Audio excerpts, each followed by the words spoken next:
বগুড়া জেলার মা বোনেরা পর্দা করে?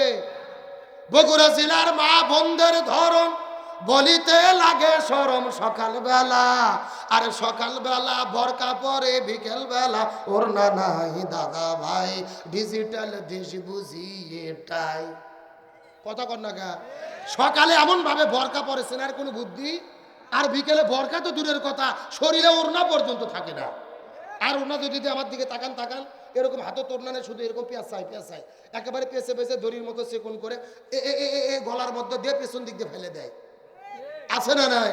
আচ্ছা বলেন তো পেছনে ঢাকার কি কিছু আছে? এগুলো পর্দা না বাটপারি? আরে নারী হলো ঘরের সবার স্বামীর সেবা করে, এখন উল্টো দেখি নারীরা সব স্বামীকে ধরে মারে। ঠিক কারা কারা বইয়ের হাতে মার খাচ্ছেন হাত উঠান তো দেখি। এ উঠান উঠান। ওই যে এক ভাইরে, এ আসেন না, ওই একজন না, অধিকাংশ স্বামী দিনে কিংবা রাতে বইয়ের কাছে মার খায় বসে আছে, কিন্তু লজ্জাতে কিছু বলে না। কিন্তু আমাদের দেশের স্বামীকে মারা যেরকম বউ আছে, একই রকম বউকে মারা স্বামী আছে না নাই? এমনও স্বামী আছে বউ গরুর মতো পিঠেই। বলেন কিসের মতো? হাতের মধ্যে একটা ল্যাটিনে বোক মারা শুরু করছে, বলছে তুই আব্বা না বলা পর্যন্ত তোর মায়ের বন্ধ হবে না। এ বগুড়ার মুসলমান আমার প্রিয় বন্ধুগণ, আপনজন ভাইয়েরা, আপনাদের আলোচনাটা এই পর্যন্ত রাখার পরে আমি চলে যাচ্ছি মা বোনদের আলোচনার দিকে। আমার নবী একদিন গভীর রজনীতে ঘর থেকে বের হওয়ার পরে আস্তে করে বিবি খাদিজার ঘরের মধ্যে চলে গেলেন। যাওয়ার পরে লক্ষ্য করে দেখে বিবি খাদিজা ঘুম পাড়তেছে। আমার নবী যে ঘরের মধ্যে ঢুকে খাদিজার কপালের মধ্যে চুমু খাইলেন, সঙ্গে সঙ্গে খাদিজার ঘুমটা ভেঙে গেল। খাদিজা ঘুম থেকে ওঠার পরে ডাক দিয়ে বলে, ইয়া রাসূলুল্লাহ, আপনি কেন ঘুমের মধ্যে কপালের মধ্যে চুমু দিলেন? রাসূল ডাক দিয়ে বলে, খাদিজা রে, তোমার কপালের মধ্যে চুমু দেওয়ার কারণ হলো এইমাত্র আল্লাহ তাআলা জানাইয়া দিয়েছে, এইমাত্র আল্লাহর পক্ষ থেকে জিবরাইল তোমার জন্য দুইটা সুসংবাদ এনেছে। চিৎকার করে বলেন তো দেখি, সুসংবাদ কয়টা? এই কথা বলার পরে খাদিজা মুচকি মুচকি হাসা শুরু করলেন। খাদিজা ডাকতে বলে, ইয়া রাসূলুল্লাহ, আল্লাহ পক্ষ থেকে জিবরাইল কি সুসংবাদ এনেছে? এমন সময় জিবরাইল বলে, ইয়া রাসূলুল্লাহ, প্রথম নম্বর সুসংবাদ হলো খাদিজাকে জানাই দেবেন। প্রথম নম্বর সুসংবাদ হলো খাদিজার কাছে আপনি যখন দিনের দাওয়াত দিয়েছেন, খাদিজা তখন কালেমা পড়ে মুসলমান হয়েছে। খাদিজার যত সম্পদ ছিল সবগুলো সম্পদ মুসলমানদের জন্য বিলিয়ে দিয়েছে। আমার আল্লাহ তাআলা এই খাদিজার উপরে এত বেশি রাজি খুশি হয়ে গেছে, স্বয়ং আমার আল্লাহ আরশে আজিম থেকে বিবি খাদিজাকে সালাম জানায়া দিছে। লিল্লাহি তাকবীর।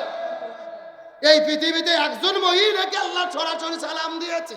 চিৎকার করে বলেন তার নাম কি? বিবি খাদিজা। দুনিয়ার মধ্যে আর কোনো মহিলাকে আল্লাহ সরাসরি সালাম জানায়নি। কিন্তু নবীজি যখন খাদিজাকে বলল সালাম জানাই দিয়েছে, খাদিজা হাউমাউ করে করে করে করে কান্না করা শুরু করল।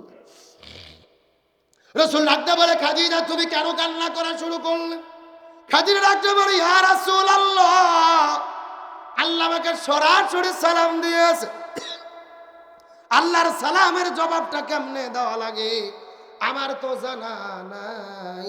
আমি তো মূর্খ সুরখ মানুষ, আল্লাহর সালামের জবাবটা কেমন করে দেব? আমার মনে বড় ভয় হয়, জানি না ভুল হয়ে যায় কিনা, আল্লাহর সঙ্গে বড় বেয়াদবি হয়ে যায় কিনা, এই জন্য কান্না করি। ইয়া রাসূলুল্লাহ, আপনার কাছে ফরিয়াদ করে বলি, নবীজি আল্লাহর কাছে সালামের জবাব দিতে পারবো না, আপনি নবী আমার পক্ষ থেকে আপনি সালামের জবাব দিয়ে দেন। আমি সালামের জবাব দিতে পারব, আপনি আমার পক্ষ থেকে সালামের জবাব দেন। আমার নবীজি সালামের জবাব দিয়ে দিলেন। খাদিজা একটা মুচকি হাসিতে বলে, ইয়া রাসূলুল্লাহ, আল্লাহর পক্ষ থেকে 2 নম্বর কি সুসংবাদ আছে বলেন তো? রাসূল ডাকতে বলে, খাদিজা রে, তোমার জন্য আল্লাহর পক্ষ থেকে 2 নম্বর সুসংবাদ হলো আমার আল্লাহ তাআলা শুধু তোমাকে সালাম জানাই নাই, আল্লাহ তাআলা ঘোষণা করেছে তুমি খাদিজা হবে জান্নাতের মেহমান। এই কথা শোনার পরে খাদিজা মুচকি মুচকি হাসা শুরু করলেন। রাসূল বলে, খাদিজা তুমি কেন মুচকি মুচকি হাসো? খাদিজা বলে, ইয়া রাসূলুল্লাহ, এই দুনিয়ার ভেতরে আল্লাহর কাছ থেকে জান্নাতের সুসংবাদ পাওয়া, এর চাইতে তো বড় আর কোনো সুসংবাদ হতে পারে না। এই জন্য আমি মুস্কি মুস্কি মুস্কি মুস্কি হাসতেছি। রাসূল ডাকতে বলে, খাদিজা বলো তো দেখি, তুমি জান্নাতের মধ্যে যাবা কথাটা সত্য, কিন্তু জান্নাতের ভেতরে কে জান্নাতি নারীদের সর্দারনি হবে? খাদিজা বলে, ইয়া রাসূলুল্লাহ, আল্লাহ তাআলা যে তোমাকে সালাম জানাইছে, জান্নাতি বলে ঘোষণা করেছে, আমি জান্নাতি নারীদের সর্দারনি হব। রাসূল ডাকতে বলে, খাদিজা তুমি বড় ভুল ভেবেছো রে, তুমি জান্নাতের মধ্যে প্রথম যাবে কথাটা সত্য, কিন্তু তুমি জান্নাতি নারীদের সর্দারনি হতে পারবা না। ওই জান্নাতের ভেতরে যিনি জান্নাতি নারীদের সর্দারনি হবে, তিনি হলো তোমার পেটের মধ্য থেকে জন্ম নিয়েছে, যার নাম হলো খাতুনে জান্নাত ফাতেমা। লিল্লাহি তাকবীর। নাম হলো ফাতেমা। জোরে বলেন নাম কি? আরো জোরে। খাদিজার কে? মেয়ে। জোরে বলেন কে? আপনারা শোনার পরে তো ঠিকই সুবহানাল্লাহ বলছেন। খাদিজা কি সুবহানাল্লাহ বলেছে? বলেনি। তার কারণ মেয়ে মানুষের মনের মধ্যে হিংসা আছে না নাই? কথা কন।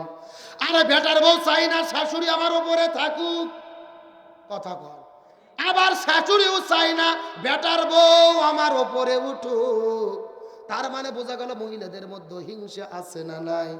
হিংসা আছে। দেখেই তো এই গত 54 বছর আমরা দেখেছি, একজন যদি থাকে ক্ষমতায় আর একজন থাকে জেলখানায়। এ কথা কোন ডাকে? কেন? ওরাই তো দুইজন মহিলা, ওরা যদি মিলে জিলে থাকতো এত ভেজাল দেশত ব্যস্ত। কিন্তু ওই যে হিংসা, মিয়া মানুষ এমন জিনিস, একবার ক্ষমতার চেয়ার পেলে গুলুকুসের আটার মতো লেগে থাকে। কথা কম। আজকে সেই ইন্ডিয়াত পালিয়ে গেছে, পাগলি হয়ে গেছে। পাগলি কি হয়ে গেছে? আপনাদের এলাকার একটা লোকের ছাগল হারাইছে। জোরে বলেন কি? সারাদিন খোঁজাখুঁজি করে ছাগল পায়নি। সন্ধ্যের দিকে ছেলের সঙ্গে দেখা। এখন বাপ ছেলে বলতেছে, ভাই ছাগল দেখছেন? কি বলছে? ছেলে বলতেছে, কে? আমার হয় আব্বা। বাপ আমাকে বলতেছে ভাই। বাড়ির যা মাকে বলতেছে, মা আব্বার তো মাথা খারাপ, আমাকে ভাই বলেছে। তখন মা বলতেছে, তোমার বাবাকে বাড়িতে আসুক, আমি দেখতেছি। তারপরে স্বামী যখন বাড়িতে এসেছে, বউ বলতেছে, তোমার কি মাথা টাল? ছেলেকে কেন তুমি ভাই বলেছো? তখন স্বামী বলতেছে, মা তুই চুপ থাক, ছাগল হারালে এরকম হয়। কে রে ভাই? ছাগল হারালে যদি বেটা কয় ভাই আর বউ কয় মাও, আর 16 বছর বিনা ভোটে চুরি করে ক্ষমতার চেয়ারে বসেছিল, পুরো দেশ হাতছাড়া হয়ে গেছে, ও কি ভালো আছে না পাগলি হয়ে গেছে? পাগলিটা যে কিভাবে দিনপথ পার করতেছে ভাই, একেবারে সুখে কঠিন বিপদ। তবে একটা কথা আমি পরিষ্কার করে বলি, লক্ষ্য করেন, ওই যে আমেরিকায় 1 মাস আগে নির্বাচন হয়েছে, ডোনাল্ড ট্রাম্প হয়েছে রাষ্ট্রপতি। আধা পাগলা মেন্টাল। কিন্তু ওর বিরুদ্ধে যিনি দাঁড়িয়েছিল বিশ্ব সুন্দরী কমলা হ্যারিস, আমেরিকার লোক বিশ্ব সুন্দরী ভোট দেয়নি, আধা পাগলা ভোট দিয়েছে। ওরা আমাদেরকে বলে বাংলাদেশে নারীদের ক্ষমতা বসাও, নারী ক্ষমতায়ন করো, কিন্তু ওরা নিজেরা নারীদের ক্ষমতা চায় না। ওরা চিন্তা করে দেখছে পাগল ডোনাল্ড ট্রাম্প ভালো, তাও মহিলা বিশ্ব সুন্দরীর ক্ষমতা পাওয়া ভালো। আমেরিকার লোক ইহুদি খ্রিস্টান বুঝলো রে, আর আমরা 90% মুসলমান বুঝি না। 54 বছর ধরে শুধু নারীদেরকে চেয়ার ছেড়ে দিয়ে রাখছি। কথা কন না কে? যেই বাড়িতে স্বামী বাদ দিয়ে বউ পরিচালক হয়, ওই পরিবারত এমনি জাহান্নামের অশান্তি থাকে। কথা কন না কে? এ কথা কন। আর যে একটা মহিলা মানুষ তো আপনার টোপলার ভিক্ষাই রক্ষা করতে পারে না। আপনাদের এলাকায় মেয়ে মানুষ যারা ভিক্ষা করে এদেরকে কি বলে? ফকিরনি। শরম পাচ্ছেন কা? আপনাদের বাড়িও তো যে ইউনিয়ন, আমার বাড়ি একই ইউনিয়ন। জোরকন কি কয়? ফকিরনি। আর ছেলে মানুষ হলো ফকির। এইরকম একটা ফকির একটা গ্রামত ভিক্ষা করতে গেছে, যায় দেখে বেটার বউ আর শাশুড়ি ঝগড়া করতেছে। এই সুযোগে ফকিরনি বাড়িতে গেছে, বেটার বউ শাশুড়ির উপরে রাগ করে 5 কেজি চাল নিয়ে এসে ওর ব্যাগের মধ্যে ঢেলে দিয়েছে, যান নিয়ে চলে যান। এখন ফকিরনি 5 কেজি চাউল পাইয়ে পুরো পাড়া ঘুরতেছে আর বলতেছে, শাশুড়ি আর বেটার বউয়ের কি হলো, আমাকে 5 কেজি চাল দিল। এইরকম জিকির করে পুরো গ্রাম ঘুরতেছে। ওই গ্রামের আর একটা মহিলা দৌড়ে যায় শাশুড়ি বলতেছে, তোর বেটার বউ বলে কাম সারছে, 5 কেজি চাল পুরো দেখ তোর ডাবরের চাউল ফাঁকা করে ব্যাগত দেশে ঢেলে। ওই শাশুড়ি দৌড়ে পাগলির মতো বাড়ির থেকে বার হয়ে যায়, ওর ব্যাগ করে নিয়ে 5 কেজি দেশে বেটার বউ, আর সকাল থেকে 5 কেজি ভিক্ষা পাইছিল, পুরো 10 কেজি ডাবর 10 কেজি ডাবর ঢেলে নিছে। তার মানে 5 কেজিও গেল সকালকার গুলো। যেই ফকিরনি ঝোলার চাউল রক্ষা করতে পারে না, ওই ফকিরনি দেশ রক্ষা করতে পারবে? 16 বছরে পারে উনি পুরো দেশটা ভারতের দাদাবাবুদের হাতে তুলে দিয়েছে। এ কথা কোন না? এই জন্য বলতে চাই, আগামীর নির্বাচনে আমরা যা করেছি ভুল করেছি, আর কোন নারীর ক্ষমতা দেখতে চাই না। আগামীর নির্বাচনে আমরা পুরুষ প্রধানমন্ত্রী, রাষ্ট্রপতি দেখতে চাই। আমার কথার সঙ্গে কি একমত? একমত? এ কারা কারা একমত? হাত তোলো তো দেখে।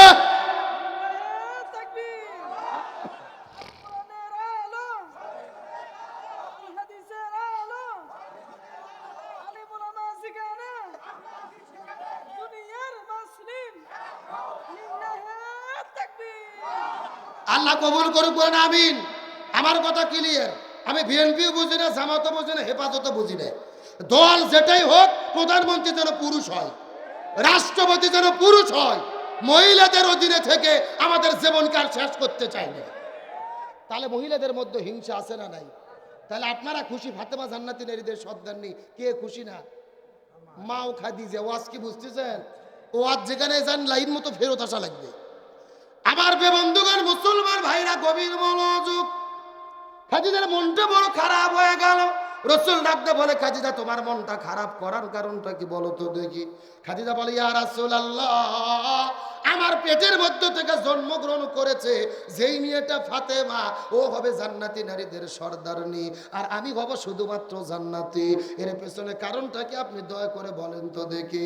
রাসূল বলে, খাদিজা রে, তোমার পেটের মেয়ে ফাতেমা জান্নাতি নারীদের সর্দারনি হবে এমনিতে হবে না। এর পেছনে কারণ হলো দুইটা। জোরে বলেন কয়টা?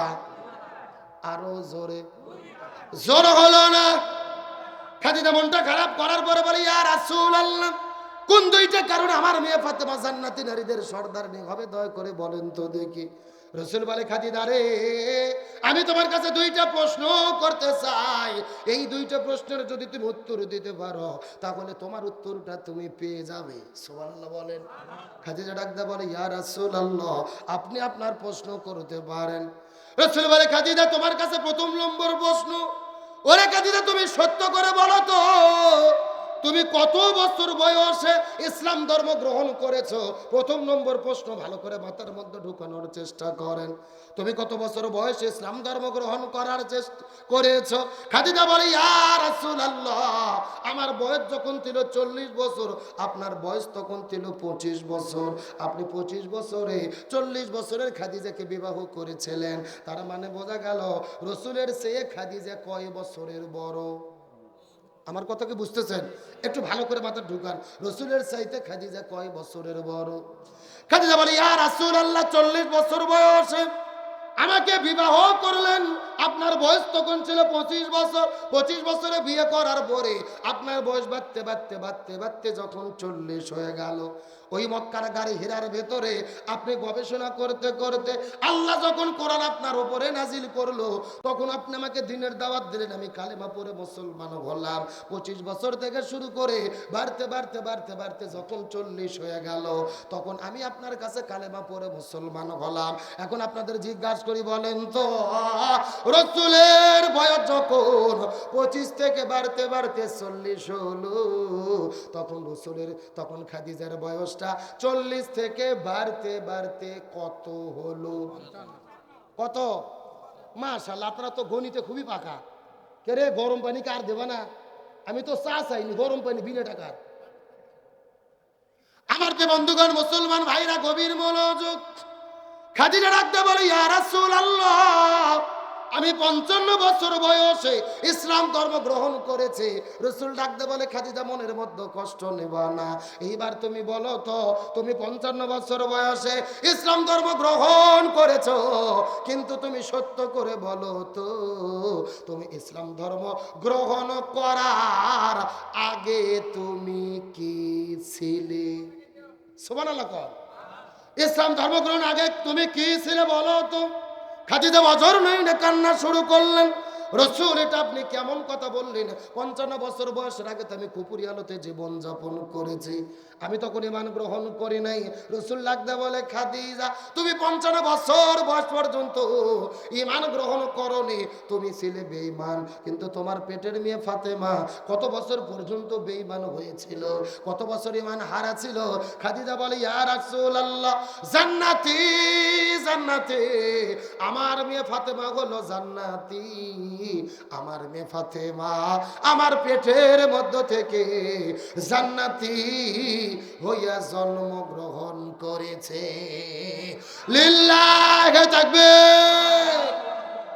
ফাতেমা জান্নাতি নারীদের সর্দারনি হবে দুইটা কারণে। এ হরিণগাড়ির মা বোনেরা কথাগুলো ভালো করে মনোযোগ দিয়ে সুন্দর করে বোঝার চেষ্টা করবেন। খাদিজা ডাক দিয়ে বলে, ইয়া রাসূলুল্লাহ, 2 নম্বর কারণটা কি বলেন তো দেখি। রসুল বলে, খাদিজা তোমার কাছে 2 নম্বর প্রশ্ন হলো, বলো তো তোমার হাতের চেহারা কেমন, তোমার মুখের চেহারাটা কেমন, শরীরের ঢপটা কেমন, তোমার সঙ্গ প্রত্যঙ্গের গঠনটা কেমন, এই দুনিয়ার কত মানুষে বলতে পারবে বলো তো। খাদিজা কান্না করতে করতে বলে, ইয়া রাসূলুল্লাহ, এটা আপনি কেমন কথা বললেন? আমি মক্কার সবচাইতে ধনবতী রমণী, আমার বাবা মারা যাওয়ার পরে আমি মক্কার সবচাইতে বড় ব্যবসা প্রতিষ্ঠান পরিচালনা করেছি, হাজার হাজার মানুষের সঙ্গে আমার দেখা হয়েছে, লক্ষ লক্ষ মানুষে বলতে পারবে আমার হাত কেমন, পাও কেমন, শরীরের গঠন কেমন। রাসূল বলে, খাদিজা রে, এইবার তুমি সত্য করে বলো তো, লক্ষ লক্ষ মানুষ তোমার শরীর সম্পর্কে মন্তব্য করতে পারবে, কিন্তু তোমার পেটের মধ্য থেকে জন্মগ্রহণ করেছে এই ফাতেমার সম্পর্কে কয়জন মন্তব্য করতে পারবে? ফাতেমার হাত কেমন, পাও কেমন, চেহারা কেমন, এই দুনিয়ার কত মানুষ বলতে পারবে বলো তো। খাদিজা বলে, ইয়া রাসূলুল্লাহ, পর্দা নিশি, পর্দা নিশি, আমার মেয়ে ফাতেমা হলো পর্দা নিশি, তার সম্পর্কে দুনিয়ার কেউ মন্তব্য করতে পারবে না। রাসূল বলে, খাদিজা রে, পর্দা নিশি, পর্দা নিশি, আমাদের মেয়ে ফাতেমা হলো পর্দা নিশি, আর পর্দা নিশি হওয়ার কারণে আল্লাহ ফাতেমার নামটাকে জান্নাতি নারীদের সর্দারনি বানায়া দিছে। লিল্লাহি তাকবীর। তাহলে ফাতেমা জান্নাতি নারীদের সর্দারনি হবে, কারণ হলো পর্দা। জোরে বলেন কারণ কি? আরো জোরে। এরে পর্দার মিছিল করতে ভয় লাগে। রাজি আছেন? জোরে বলেন সবচাইতে দামি আমলের নাম কি? আরো জোরে। জোর হলো না। এখন বলেন ওই পর্দা কি আছে? কথা কয় না। কে রে, বগুড়া জেলার মা বোনেরা পর্দা করে? বগুড়া জেলার মা বোনদের ধরন বলিতে লাগে শরম, সকালবেলা আর সকালবেলা বরকা পরে, বিকেল বেলা ওর না নাই দাদা ভাই, ডিজিটাল দেশ বুঝি এটাই। কথা কর না গা। সকালে এমন ভাবে বরকা পরেছেন আর কোনো বুদ্ধি, আর বিকেলে বরকা তো দূরের কথা, শরীরে ওড়না পর্যন্ত থাকে না। আর ওড়না যদি আমার দিকে তাকান তাকান, এরকম হাতে তোড়নানে শুধু এরকম পেঁচায় পেঁচায়, একেবারে পেঁচে পেঁচে দড়ির মতো সেকন করে গলার মধ্যে দিয়ে পেছন দিক দিয়ে ফেলে দেয়। আছে না নাই? আচ্ছা বলেন তো, পেছনে ঢাকার কি কিছু আছে? এগুলো পর্দা না বাটপারি? আরে নারী হলো ঘরের সবার স্বামীর সেবা করে, এখন উল্টো দেখি নারীরা সব স্বামীকে ধরে মারে। ঠিক? কারা কারা বইয়ের হাতে মার খাচ্ছেন? হাত উঠান তো দেখি। এ উঠান উঠান। ওই যে এক ভাইরে, এ আসেন না আসেন না, ওই একজন না, অধিকাংশ স্বামী দিনে কিংবা রাতে বইয়ের কাছে মার খায় বসে আছে, কিন্তু লজ্জাতে কিছু বলে না। কিন্তু আমাদের দেশের স্বামীকে মারা যেরকম বউ আছে, একই রকম বউকে মারা স্বামী আছে না নাই? এমনও স্বামী আছে বউ গরুর মতো পিঠে। বলেন কিসের মতো? হাতের মধ্যে একটা ল্যাটিনে বউ মারা শুরু করছে, বলছে তুই আব্বা না বলা পর্যন্ত তোর মায়ের বন্ধ হবে না। বউ মায়ের সহ্য করতে না পারে বলছে আব্বা। পরের দিন ওই শয়তান হুজুরক ফোন দিয়ে বলতেছে, হুজুর বউ তো আব্বা বলছে, ফতুও কি? আমি বললাম ফতুও পরে, আগে তোর বাটাম ফাটাতে হবে। তার কারণ বলেন তো, বউ কি মারা যাবে? হ্যাঁ, কে বলে মারা যাবে না? বউকে কখন কখন মারা যাবে আমি কি হাদিস থেকে বলবো? আমার দিকে তাকান। বউ যদি শরীয়ত বিরোধী কাজ করে, ইসলাম বিরোধী কাজ করে, জিনা ব্যভিচার করে, স্বামীর আনুগত্যের বাহিরে কাজ করে, তখন বউকে মারা যাবে। এখন মারবেন কই কই? আমার দিকে তাকান। মাথা বাপ, মুখ বাপ, পেট বাপ, পিঠ বাত, কোমর বাত, মাজা বাত, হাঁটুর থেকে শুরু করে নিচ পর্যন্ত। কথা কি বুঝেছেন? আর যেই ভেদ দিতে পারবেন, এই ভেদের পরিমাপ হবে 1 বিঘের অর্ধেক, মানে হলো 1 মুষ্টি। এই ওয়াজ আমি গত 2 বছর আগে গাইবান্ধা জেলাতে করেছি। একটা যুবক মাঝখান থেকে লাফ দুটো বলতেছে, হুজুর 1 মুষ্টি ধরবো কি আর মারবো কি? তখন আর একজন বলতেছে, হুজুর ধরার পরে যদি কোনো মতো মাথা বার হয়ে থাকে, ওই মাথা দিয়ে ঘুঁতো দেবো হুজুর। এইরকম ভাববার আছে না নাই? ও তাও ভোগ মারবে। এখন বলেন তো, ভোগ মারলে কি বউ ঠিক হবে? না, রসুল বলেছেন মহিলাদের সৃষ্টি করা হয়েছে বাম পাজরের বাঁকা হাড় দিয়ে। জোরে বলেন কি হাড়? এখন বাঁকা আরক যদি হাতুর দিয়ে মারে সোজা করতে চান, সোজা হবে? ভেঙে মচকে যাবে। এই জন্য বউদেরকে মারে নয়, বউদের ভালোবাসা দিয়ে সোনা ময়না কলিজা টিয়ে পাখি বলে আপন করতে হবে। জোরে বলেন সুবহানাল্লাহ। এইবার মেয়ে মানুষ যা খুশি হয়েছে ভাই, যেই রকম হুজুরি তো দরকার। তাহলে চিৎকার করে বলেন, ফাতেমা জান্নাতি নারীদের সর্দারনি হবে। কারণ কি? ভুলে গেছেন নাকি আপনারা? জোরে বলেন কারণ কি? আরো জোরে। আমার প্রিয় বন্ধুগণ, মুসলমান ভাইরা গভীর মনোযোগ, কথাগুলো সুন্দর করে বোঝার চেষ্টা করবেন। আর কয়েকটা মিনিট কথা বলবো। এই কথা বলার পরে খাদিজার মনটা খারাপ হয়ে, ফাতেমা জান্নাতি নারীদের সর্দারিনী হবে। কিন্তু কিছুক্ষণ পরে লক্ষ্য করে দেখা গেল, ওই ফাতেমা যখন রসুলের কাছে চলে এসেছেন, রসুল বলে, ফাতেমা রে, আল্লাহ তাআলা তোমাকে জান্নাতি নারীদের সর্দারিনী বানায় দেবে। ফাতেমা মুস্কি মুস্কি হাসা শুরু করলেন। রসুল ডাকতে বলে, ফাতেমা তুমি তো জান্নাতি নারীদের সর্দারিনী হবে, এই কথাটা সত্য, কিন্তু তুমি বলো তো, ওই জান্নাতের মধ্যে কে জান্নাতি নারীদের সর্দারিনী হবে? ওই জান্নাতের মধ্যে কে সর্বপ্রথম যাবে? ফাতেমা ডাকতে বলে, বাবা, আল্লাহ যেহেতু আমাকে জান্নাতি নারীদের সর্দারিনী বানাইছে, আমি জান্নাতের মধ্যে প্রথম যাব। রসুল বলে, ফাতেমা তুমি বড় ভুল ভেবেছো রে, তুমি জান্নাতের মধ্যে জান্নাতি নারীদের সর্দারিনী হবে, এই কথাটা সত্য, কিন্তু জান্নাতের মধ্যে প্রথম যেতে পারবে না। তার কারণ হলো, ওই জান্নাতের মধ্যে প্রথম যেই নারী যাবে তার নাম হলো ওই কাটুরিয়ার স্ত্রী, যার নাম হলো জামিলা। জোরে বলেন নাম কি? দুরূদ শরীফ পড়েন আল্লাহুম্মা। আরে ছেলে সাউন্ড তো চ্যান হলো কা? সাউন্ড বেশি চ্যান করতেছে এখন। করব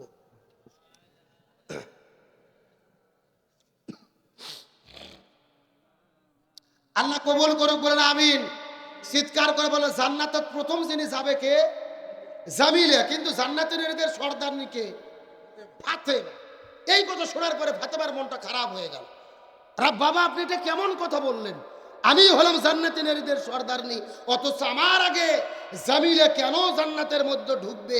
এর পেছনের রহস্য কি, কারণটা কি, আমাদের জানার দরকার আছে না নাই? আলোচনা কার কিছুক্ষণ চলবে? কথা বলেন চলবে?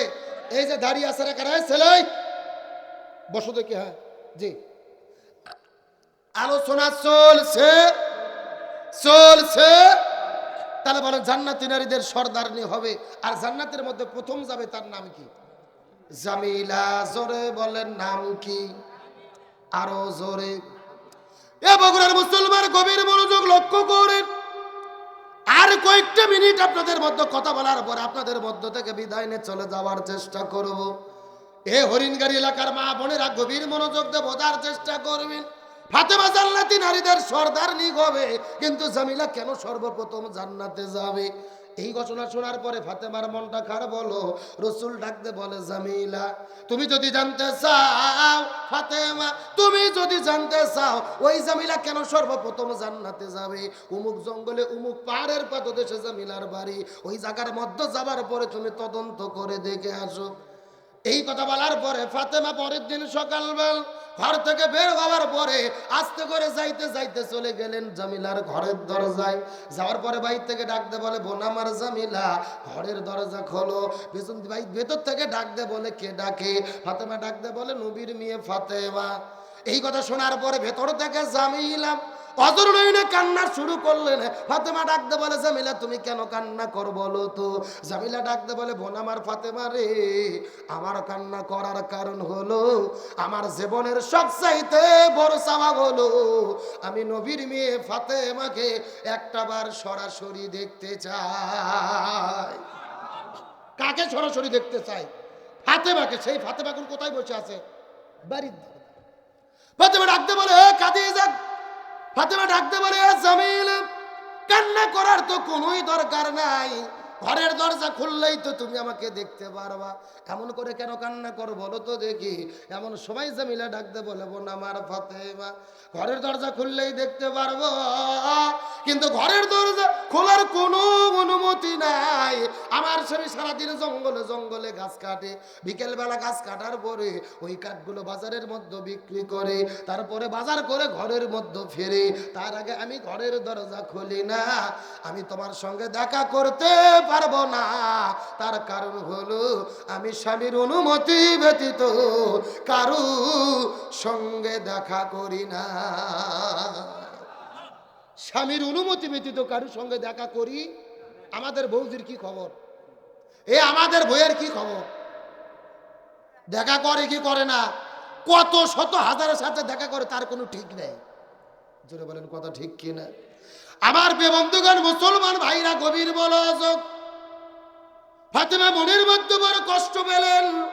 আমি হলাম নবীর মেয়ে ফাতেমা, অথচ জামিল আমার সঙ্গে দেখা না করে ঘরের দরজাটা বন্ধ করে দিল। ফাতেমা বাড়ির মধ্যে যাওয়ার পরে পরের দিনে সকালবেলা ঘর থেকে বের হওয়ার পরে আবার রওনা করেছে উম্মে জামিলার ঘরের দরজায় যাবে দেখা করার জন্য। যখন আস্তে করে ফাতেমা বের হয়েছে, চিৎকার করে বলেন তো দেখি, ফাতেমার দুইটা সন্তান আছে না নাই? বড় সন্তানের নাম হলো হাসান, আর ছোট সন্তানের নাম কি? ছোট্ট সন্তান হোসেন মাকে ডাকতে বলে, মা গতকালকে তুমি কোথায় গিয়েছিলে? আমি তোমার সঙ্গে যেতে চাই, আমি তোমার সঙ্গে যেতে চাই। ফাতেমা মনে মনে চিন্তা করেছে, হাসান যদি যাইতে চাই তো বড় সন্তান বুঝাই রেখে যাওয়া যেত, কিন্তু হোসেন তো ছোট ছেলে, একে রেখে যাওয়া যাবে না। তার কারণ হলো হোসাইনের জেদ কম না বেশি। আমার নবীজি নামাজ পড়তে পড়তে নামাজের সেজদায় চলে গেছে।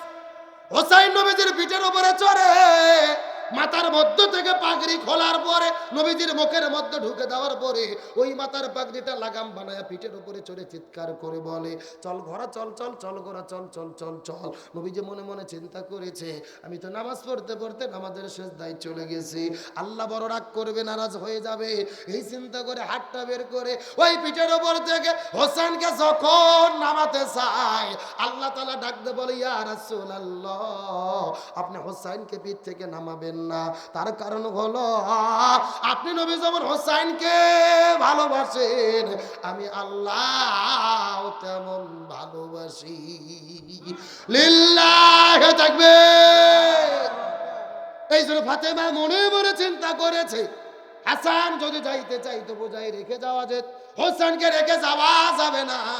হোসেনকে সঙ্গে করে নিয়ে আস্তে করে যাইতে যাইতে চলে গেলেন জামিলার ঘরের দরজায়। দরজার মধ্যে ডাকে, জামিলা ঘরের দরজা খোলো। আর হোসেন ডাকতে বলে, মা এই বাড়িতে কি গতকাল কেউ তুমি এসেছিলে? সুবহানাল্লাহ কর। এই কথা কে বলছে? হোসেন কিন্তু বাড়ির মধ্যে থেকে শুনতে পারতে কে? জামিলা। জোরে বলেন কে? এই কথা শোনার পরে জামিলা আবার অজর নয়নে কান্না শুরু করলেন।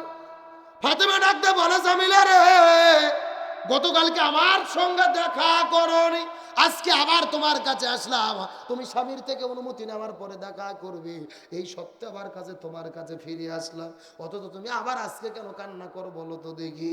এমন সময় জামিলা ডাকতে বলে, বোন আমার ফাতেমা, আপনার সঙ্গে কথা বলে বাচ্চাটা কি? ফাতেমা ডাকতে বলে, আমার ছোট সন্তান হোসাইন। জামিলা ডাকতে বলে, বোন আমার ফাতেমা, মন খারাপ করবেন না, কষ্ট পাবেন না, রাগ করবেন না। গতকালকে আপনি ফিরে যাওয়ার পরে আমার স্বামী যখন রাতের বেলা বাড়িতে এসেছিল, আমি স্বামীর থেকে আপনার সঙ্গে দেখা করার অনুমতি পেয়েছি, আপনার সঙ্গে দেখা করতে পারবো, কিন্তু আপনার সন্তান হোসাইনের সঙ্গে দেখা করতে পারবো। আপনি যদি একা একা দেখা করতে চান, আজকের মতো বাড়ির মধ্যে ঢোকেন। আর যদি সন্তানকে সঙ্গে করে নিয়ে দেখা করতে চান, আবার আজকে আপনি বাড়িতে ফেরত চলে যান। আজকে স্বামী যখন রাতের বেলা বাড়িতে ফিরবে, গতকালকে আপনার সাথে দেখা করার অনুমতি পাইছি, আজকে আপনার সন্তানের সঙ্গে দেখা করার অনুমতি নেব। আর দুইটা অনুমতি এক জায়গায় হওয়ার পরে আগামীকালকে আপনাদের সঙ্গে দেখা করব রে। তার কারণ হলো আমি স্বামীর অনুমতি ব্যতীত কারুর সঙ্গে দেখা করি। এ হরিণগাড়ি মা বোনেরা, গভীর মনোযোগ, পর্দার অন্তরাল থেকে মনোযোগ দেন। এই কথা বলার পরে ফাতেমা মনে কষ্ট নিয়ে হোসেনকে সঙ্গে করে নিয়ে বাড়িতে ফেরত চলে যায়। হোসেন কান্না করতে করতে বলে, মা, এই মহিলাটা বড় বেদব হয়ে গেছে, মহিলাটা বড় বেদব হয়ে গেছে। ফাতেমা হোসেনের মুখটা চেপে ধরে বলে, বাবা, সাবধান সাবধান সাবধান, একবার যেই কথা বলেছো দ্বিতীয়বার তুমি সেই কথা বলতে পারবো না। হোসেন বলে, মা, তার কারণ কি? এমন সময় ফাতেমা বলে, হোসেন রে, তার কারণ হলো তোমার নানা বলেছে ওই মহিলাটা তোমার মায়ের আগে জান্নাতে যাবে। সঙ্গে সঙ্গে হোসাইন ডাক দে বলে, পেঁয়াজটা তাহলে নানাই লাগাইছে। পেঁয়াজ কে লাগাইছে? এই কথা বলার পর হোসাইন মায়ের হাতটা টেনে ধরার পরে রওনা করলেন নবীজির ঘরের দরজার ভেতরে। রাসূলের কাছে যাওয়ার পরে হোসাইন বাইর থেকে চিৎকার করে বলে, নানা, ও নানা, আপনি নাকি আমার মাকে বলেছেন মার আগে বেদব মহিলাটা জান্নাতে যাবে। এমন কথা বলার পেছনে কারণটা কি বলেন তো? রাসূল বলে, হোসেন, তুই ছোট্ট মানুষ, বুঝতে পারবি না, এমন করে বেদবিমূলক কথা বলিস না। এমন হোসেন ডাকতে বলে, না না, গতকালকে মা দেখা করতে গেছে, ওই মহিলা দেখা করে নাই, আজকে আবার দুইজনে গেলাম, তারপরেও দেখা করলো না, ওই মহিলাটা অবশ্যই বেদব হবে। ও নানা, তুমি নাকি বলেছো আমার মায়ের আগে বেদব মহিলাটা জান্নাতে যাবে। রাসূল বলে, হোসেন রে, তুই ছোট্ট মানুষ, বুঝতে পারবি না, ওই মেয়েটি তোর মায়ের আগে জান্নাতে যাবে এটা আমার কথা নয়, এটা স্বয়ং আমার আল্লাহ করেছে ঘোষণা। লিল্লাহি তাকবীর। আমার বন্ধুগণ, মুসলমান ভাইরা, গভীর মনোযোগ। এমন সময় ফাতেমা ডাকতে বলে, ইয়া রাসূলুল্লাহ, কেন সর্বপ্রথম জান্নাতে যাবে? কি এমন আমল করলো? রাসূল বলে, তোমার তদন্ত শেষ করো, তারপরে আসল কথা বলবো। পরের দিন সকালবেলা ফাতেমা বাড়ি থেকে বের হওয়ার পরে চলে গেলেন জামিলার ঘরের দরজায়। যাওয়ার পরে জামিলা ঘরের দরজা খুলে দিল, ফাতেমা ভেতরে ঢুকলো। ফাতেমা ভেতরে ঢোকার পরে জামিলাকে বারবার প্রশ্ন করে, ও জামিলা, তুমি কি এমন আমল করো, কি এমন আমল করো, তোমার জীবনে কি এমন আমল করো? তার মানে এই যে জামিলা প্রথম জান্নাতে যাবে, এটা ফাতেমা এখন পর্যন্ত বলে। কিন্তু ফাতেমা শুধু তদন্ত করে দেখতে চায় তার জীবনের মধ্যে কি এমন আমল আছে। তাকে জিজ্ঞেস করে, জামিলা, তুমি কি এমন আমল করো? জামিলা ডাকতে পারে, ও ফাতেমা, আমি তো তেমন কোনো আমল করি না। রাসূল বলেছেন মহিলাদের 4টা আমল করতে হবে।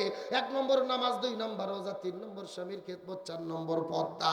এই 4টা আমল করলে আল্লাহ জান্নাতের দরজা খুলে দেবে। এই 4টা আমল আমি করি, আর একটা আমল আমি বেশি করি, আমি স্বামীর অনুমতি ব্যতীত কারো সঙ্গে দেখা করি।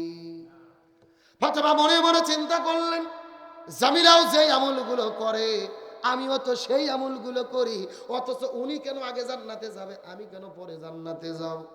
এই কথা বলার পরে ঘর থেকে বের হওয়ার পরে লক্ষ্য করে দেখে দরজার সঙ্গে 3টা জিনিস দেখা যায়। একটা হলো তলোয়ার, একটা হলো রশি, আর একটা হলো বিশাল বড় বেত। এই জিনিসগুলো দেখার পরে ফাতেমা ডাক দিয়ে বলে, জামিলা, এই 3টে জিনিস আপনি কেন দরজার সঙ্গে টিঙে রেখেছেন? কারণটা কি, রহস্যটা কি, দয়া করে বলেন তো দেখি।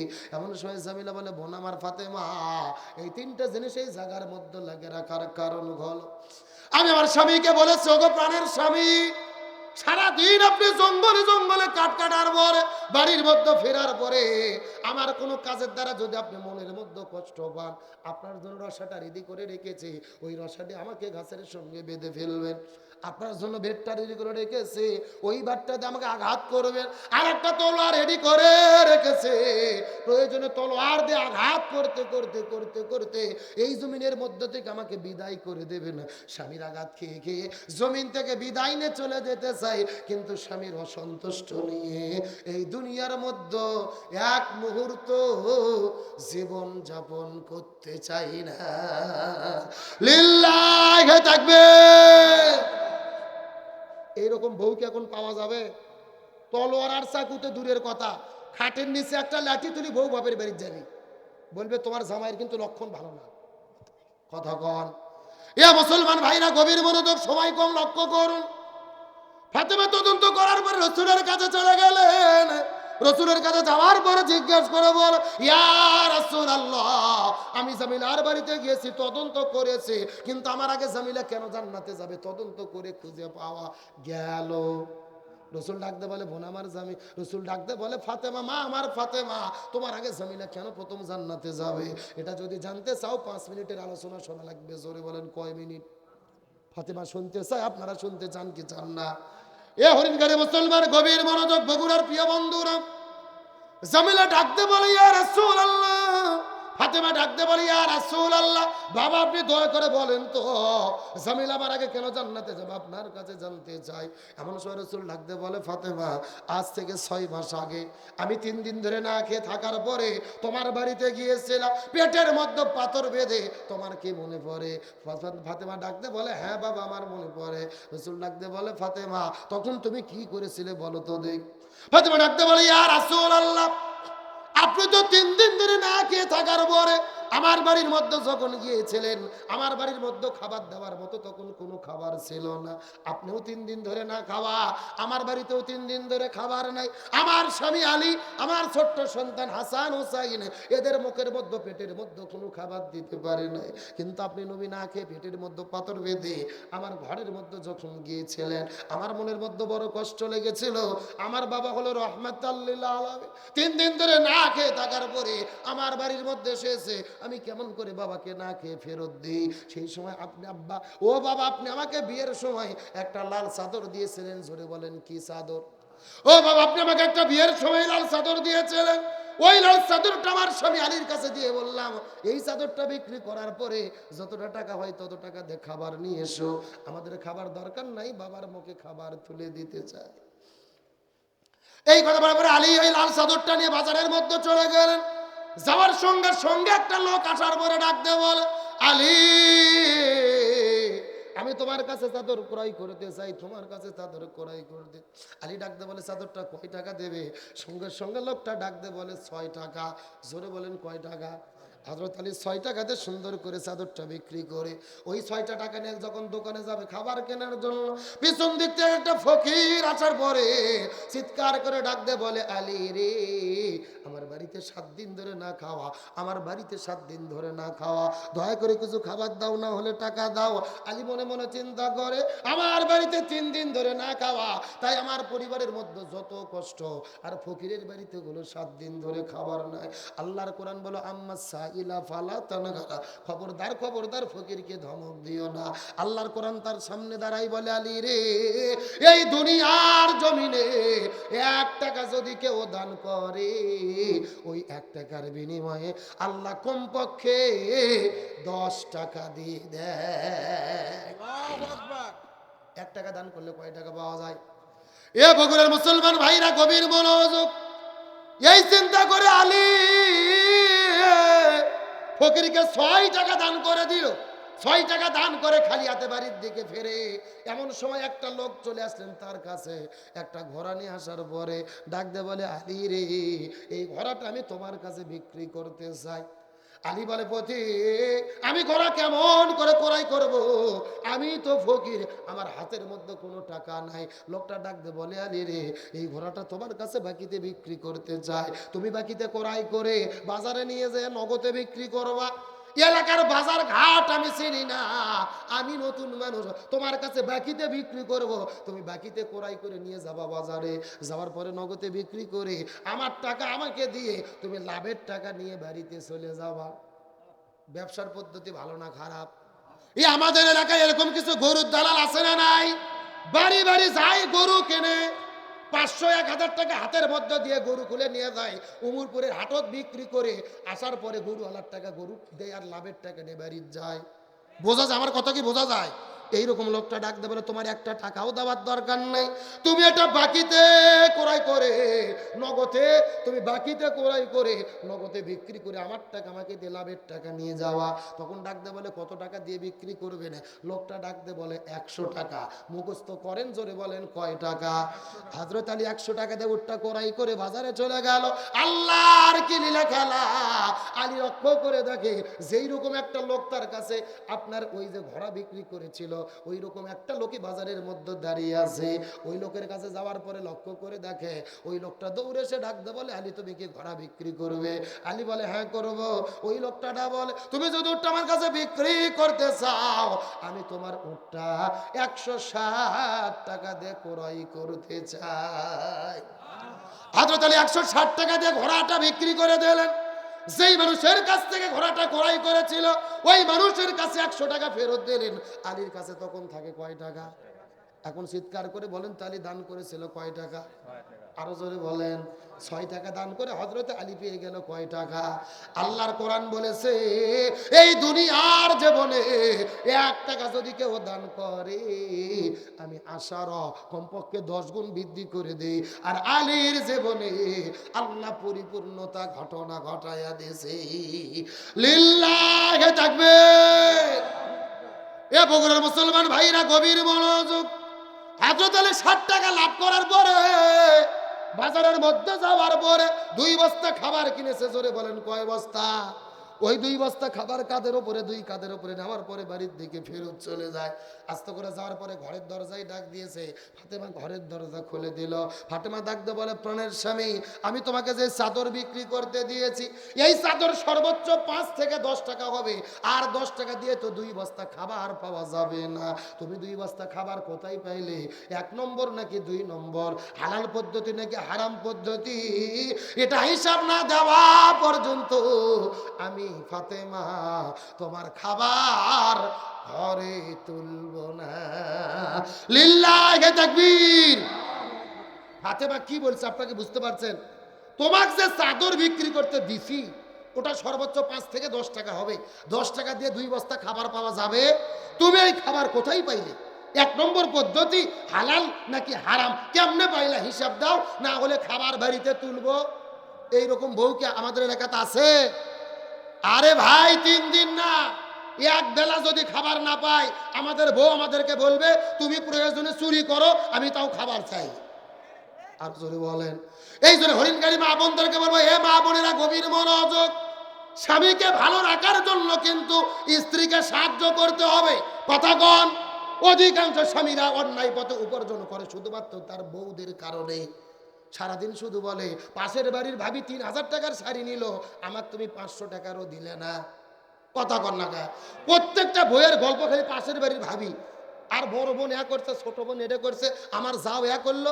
মানে গরিব মানুষ যে পাচ্ছে না ওই দিকে ওর নজর নাই, ওর নজর শুধু বড়র দিকে। এইরকম করে স্বামী ফসলায় আর স্বামী অন্যায় অপকর্ম দুর্নীতি করতে বাধ্য হয়। এই জন্য মা বোনদেরকে ডাকতে বলবো, হে মা বোনেরা গভীর মনোযোগ। ফাতেমা ডাকতে বলে, প্রাণের স্বামী, আপনার খাবার বাড়িতে তুলবো। হযরত আলী ফাতেমার হাতটা ধরার পরে আস্তে করে নিয়ে চলে গেলেন রাসূলের কাছে। যাওয়ার পরে বলে, ইয়া রাসূলুল্লাহ, ফাতেমা ভুল বুঝতেছে, আপনি একটু তাকে বোঝানোর চেষ্টা করেন। রাসূল ডাকতে বলে, ফাতেমা রে, তুই ভুল বুঝবি না রে মা। তোর স্বামী আলী আল্লাহ জীবনের ভেতরে আজকে এমন একটা পরীক্ষা আলীর জীবনে নিয়েছে। তোর স্বামী হযরত আলী ওই পরীক্ষার ভেতরে গোল্ডেন A+ পাইয়া পাস করেছে। কি A+ পাইয়া পাস করেছে? ফাতেমা ডাকতে বলি, ইয়া রাসূলুল্লাহ, আসল ঘটনা কি বলেন তো? রাসূল ডাকতে বলে, ফাতেমা রে, 3 দিন ধরে না খেয়ে থাকার পরে আমি যখন পেটের মধ্যে পাথর বেঁধে তোর বাড়ির মধ্যে খাবার চাওয়ার জন্য গিয়েছিলাম, তোর বাড়িতেও তো কোনো খাবার ছিল না, কিন্তু তুই তো আমাকে কলিজাতে ভালোবাসিস রে মা। আমি তোকে বিয়ের দিনে যে লাল চাদরটা দান করেছিলাম, ওই চাদর তুই স্বামীকে বিক্রি করতে দিয়েছিস। আল্লাহর কুদরতে মনে বড় কষ্ট লেগে গেছে। ফাতেমার যেই চেহারাটা দুনিয়ার কোনো মানুষে দেখে নাই, ওই ফাতেমাকে ভালোবেসে বিশ্ব নবী যে লাল চাদরটা উপহার দিয়েছিল, ফাতেমার শরীরের সঙ্গে যে চাদরটা ছিল, ওই চাদরটা দুনিয়ার কোনো পরপুরুষের স্পর্শ করবে, দুনিয়ার কোনো পরপুরুষে ধরবে, আল্লাহ সহ্য করে নাই। আলী যখন চাদর বিক্রি করতে গেছে, যেই মানুষটা চাদরটা বিক্রি ক্রয় করেছে, ওই মানুষটা দুনিয়ার কোনো মানুষ নয় রে, ওই মানুষ হলো আল্লাহর জান্নাতি ফেরেশতা। রাসূল ডাকতে বলে, ফাতেমা এই জায়গার মধ্যে শেষ নয়। আলী যখন 6 টাকাতে চাদর বিক্রি করেছে, ওই 6 টাকা নিয়ে দোকানের দিকে চলে যায়। আমি আল্লাহ তাকে পরীক্ষা করার প্ল্যান করলাম, দেখি তো বিপদের মধ্যে আলীকে আরো বিপদের মধ্যে ফেলবো, আলী পরীক্ষার মধ্যে পাস করতে পারে কিনা।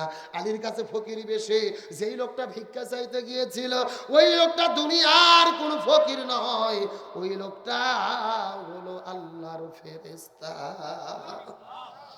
হযরত আলী পরীক্ষার মধ্যে পাস করে ফেললেন, ফকিরের কাছে 6 টাকা দিয়ে ফেললেন। কিন্তু আল্লাহ বলেন তখন তো আমার ওয়াদা মনে পড়ে গেল, আমি কোরআনের মধ্যে বলেছি 1 টাকা দান করলে 6 টাকা দেব। আলী পরীক্ষায় পাস করলো, আমি কেমন করে খালি হাতে তাকে ঘরের মধ্যে ফেরায়। হযরত আলীর কাছে যেই লোকটা ঘোড়াটা বিক্রি করেছে আর যেই লোকটা বাজারে ক্রয় করেছে, এই লোকটা দুনিয়ার কোনো সাধারণ লোক নয়, এই লোক হলো আল্লাহর ফেরেশতা জিবরাইল।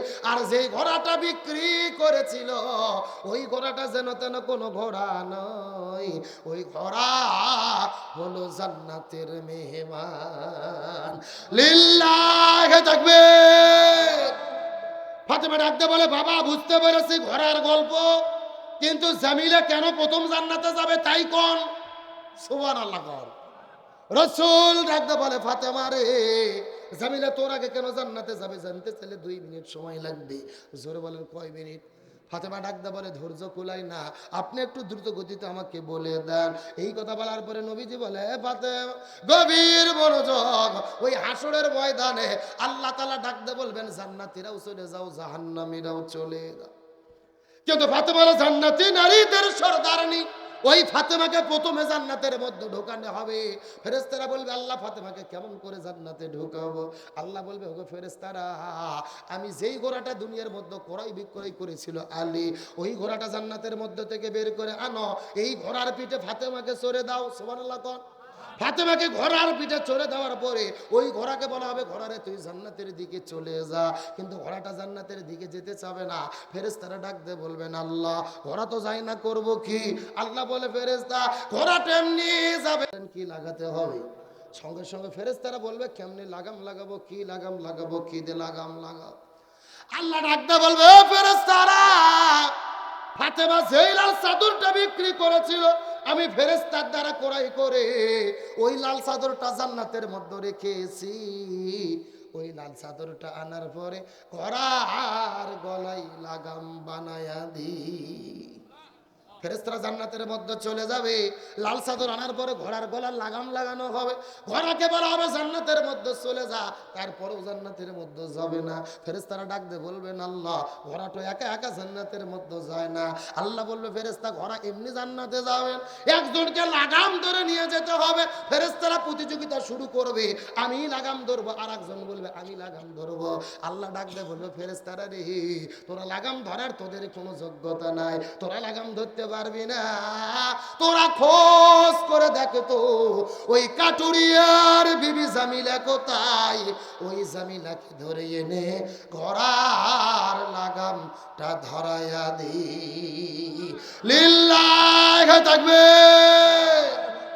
জামিলাকে খুঁজে আনার পরে লাগামটা ধরে দেওয়া হবে। ফেরেশতারা বলবেন, আল্লাহ আমরা আপনার এত সম্মানিত ফেরেশতা, আমাদেরকে রেখে আপনি কেন জামিলাকে গলার লাগামটা ধরাই দিলেন? আল্লাহ ডাক দিয়ে বলবে, ফেরেশতারা রে, আমি আল্লাহ তোর আল্লাহ না, আমি যা জানি বুঝি তা তোরা বুঝিস না। এই যে জামিলা তার স্বামী, এই স্বামীর এত খেদমত করেছে, স্বামীর কথা ছাড়া কারোর সঙ্গে দেখা করে নাই, আর 4টা মূল এতভাবে ভালো করেছে। এই জামিলার স্বামী 1 নয় 2 নয় 10 বছর ধরে, জোরে বলেন কয় বছর? স্বামী 10 বছর ধরে তাহাজ্জুদের নামাজ পড়ে পড়ে কান্না করে করে করে করে আল্লাহর কাছে দোয়া করে, আল্লাহ আমি স্ত্রী ও স্বামী হয়ে স্ত্রীর জন্য দোয়া করি, স্বামীর দোয়া যদি কবুল করো। আমি স্বামী দোয়া করে বলি, ও আল্লাহ আমার বউটাকে আপনি সর্বপ্রথম জান্নাতে ঢোকাবেন, আপনি সর্বপ্রথম জান্নাতের মধ্যে ঢোকাবেন। এইরকম ভাবে জামিলার স্বামী 10 বছর দোয়া করেছে। আমি একদিন গভীর রজনীতে তাহাজ্জুদের নামাজ পড়তে পড়তে পড়তে পড়তে পড়তে কান্না করে করে করে করে করে যখন দোয়া করেছি, দিয়েছে। আমার কুদরতি মনের মধ্যে বড় কষ্ট লেগে গেছে, মায়া লেগে গেছে।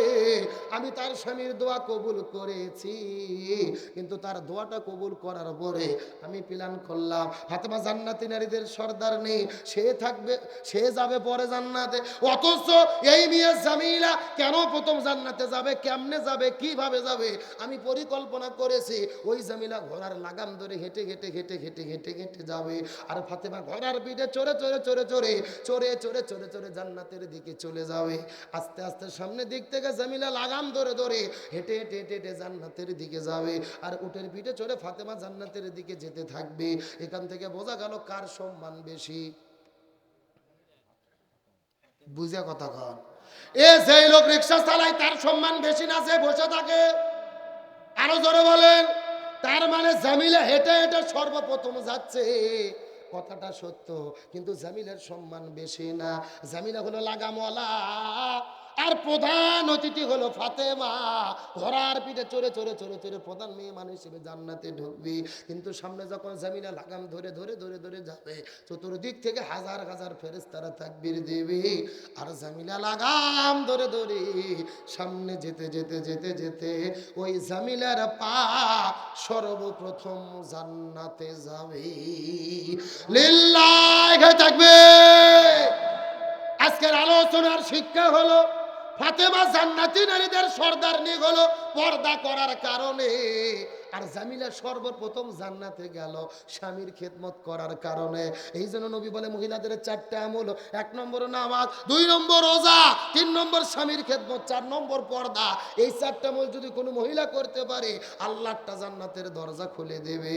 যেই দরজা পছন্দ ওই দরজা দিয়ে জান্নাতে চলে যাবে। জানাজা বাকি আছে কার? খাজার জানাজা বাকি আছে, মনে নাই? আলোচনা কার কিছুক্ষণ চলবে? কারা কারা চলবে না হাত তোলেন।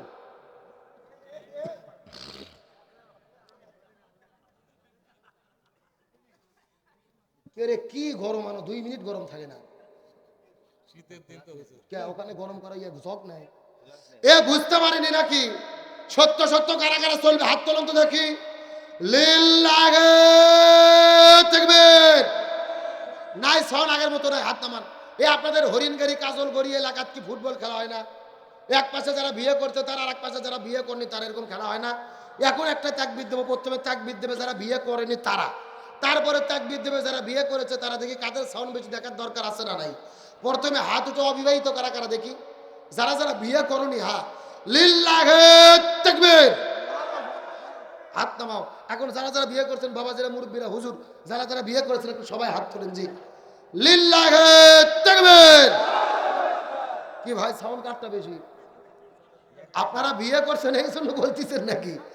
আসলে বিয়েলাদের সাউন্ড বেশি হওয়ার কারণ হলো বিয়েলাদের সংখ্যা বেশি। এখন বিয়ে অবিয়ে সবাই মিলে সাথে যদি একটা তাকবীর দেই, সাউন্ড কম হবে না বেশি হবে? সবাই মিলে এমন একটা তাকবীর দেবো, আশেপাশে কোনো সার পোকা, তেলা পোকা, উই পোকা, ইসলাম বিদ্বেষী শক্তি যদি থাকে, ওদের অন্তরের জন্য কাঁপুনি সৃষ্টি হয়। রাজি আছেন? দেখি সবাই টান টান হাত তোলেন, একটা বার কষ্ট করে সবাই। এবার মুরব্বী বিশ্বাস হাত তোলেন। হ্যাঁ ছেলে সবাই, হ্যাঁ হাতগুলো একটু নাড়াচাড়া করেন তো দেখি। মাঝখানে অনেকে তোলেন, সবাই হাত তোলেন, হাতগুলো নাড়াচাড়া করেন। যে হ্যাঁ, এখন হাতগুলো মুষ্টি করেন তো, মুষ্টি। হ্যাঁ, একটু গলা কাকার দেন দেখে। লিল্লাহি তাকবীর। আল কোরআনের আলো, আল হাদিসের আলো, দুনিয়ার মুসলিম, ইসলামের শত্রুরা। লিল্লাহি তাকবীর। আলহামদুলিল্লাহ, আমার কলিজা ভরে গেছে ভাই। রাত বাজতেছে 4 মিনিট কম 12টা। আমি ওয়াজ করছি টানা 2.5 ঘন্টা, প্রায় 2.5 ঘন্টা।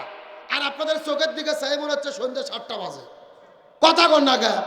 আর আল্লাহর রহমতে লোক কিন্তু কমেনি, লোক বাড়তিছে, প্যান্ডেলও ভরে গেছে। আলহামদুলিল্লাহ কন, আরো জোরে আলহামদুলিল্লাহ কন।